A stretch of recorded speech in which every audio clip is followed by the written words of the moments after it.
Bonjour, aujourd'hui nous explorons les Blue Algae, des explosions de micro-organismes aquatiques qui transforment la couleur et la qualité de nos eaux. Que sont-ils, comment se forment-ils et quels sont leurs impacts? Suivez-nous dans cette enquête. Un bloom est une prolifération rapide d'algues ou de cyanobactéries dans des milieux aquatiques. Les micro-organismes, les composants, ont une vitesse de croissance très élevée, ce qui amène à la formation d'une masse visible à la surface de différentes tailles et couleurs en fonction de la population. Les facteurs favorisant la formation d'un bloom peuvent être anthropiques ou naturels, comme par exemple les températures élevées causées par le réchauffement climatique ou les variations naturelles, l'excès de nutriments, notamment l'azote et le phosphore, dû soit à l'érosion, soit au déversement d'engrais de l'agriculture, mais encore à une forte exposition à la lumière solaire. Enfin, l'eau stagnante empêche la diffusion et favorise l'agglomération.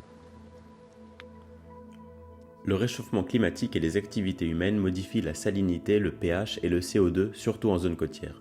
Les blooms diffèrent selon les conditions. Par exemple, les dinoflagellés, en bleu, préfèrent des températures plus élevées que les diatomées, en rouge, favorisant leur développement avec le réchauffement climatique. Pour entrer dans les détails, voici Carlodinium veneficum, que nous appellerons Carlos. Comme beaucoup de dinoflagellés, Carlos est mixotrophe, donc quand la lumière diminue, il est capable de remplacer la phototrophie par la phagotrophie, ce qui lui apporte un avantage face aux organismes uniquement autotrophes. Carlos a également un super pouvoir qui semble l'aider à phagocyter et survivre, l'allélopathie. Il produit une toxine, la carlotoxine, qui peut entraîner à la mort d'autres phytoplanctons concurrents ou de zooplancton brouteurs.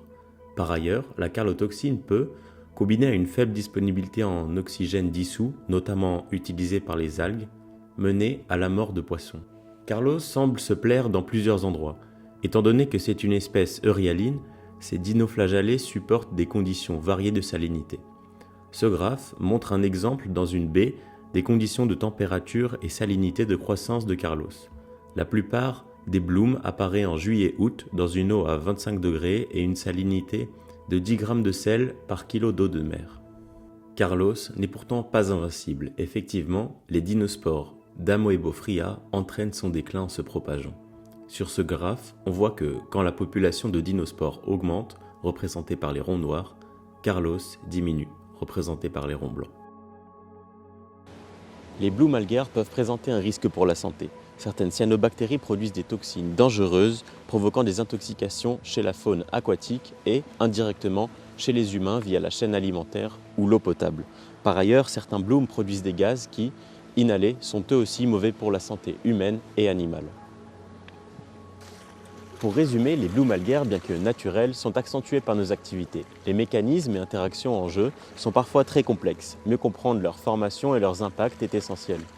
Protéger ces écosystèmes, c'est aussi protéger notre santé et notre futur.